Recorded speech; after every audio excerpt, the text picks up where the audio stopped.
భయంకరమైన కరువు వచ్చింది. ఆ కరువు పేరే డొక్కల కరువు. డొక్క అంటే కడుపు అని అర్థం. ఉదాహరణకు నేను కడుపులో అన్నం తిన్నాను తెలిస్తే నా పక్కనుండే వాళ్ళని చంపి నా కడుపులో ఉన్నాను తిన్నారట. అంత భయంకరంగా ఉన్నది. ప్రభుత్వం కూడా ఏం చేయని దిక్కుల పరిస్థితిలో నిన్న బుడ్డ వెంకరెడ్డి గారు తన ఆస్తులను నమ్మి తన దగ్గర పండే ధాన్యాలను నమ్మి అందరికీ అన్నం పెట్టి అందరు రక్షించాడు. ఎవరెవరికి రక్షించాడు? మహబూబ్ నగర్, కర్నూలు, కడప, అనంతపురం 4 జిల్లా వాసులకు రక్షించాడు. ఇప్పుడు కొంతమంది ఆడుతారు, ఈయన మహబూబ్ నగర్ పెట్టాడు.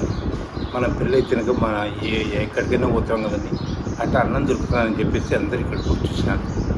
అందరూ వచ్చేస్తే అందరికీ అంబలి పెట్టి ఆ జొన్నను తయారు చేసి జొన్నలో కొంచెం ఉప్పేసి కర్డ్ రైస్ తయారు చేస్తారు. అది ఒరేణం తయారు చేసి ఇక పెరుగు తిందా కర్డ్ రైస్ అంటాం. ఇది అంబలి అంటారు.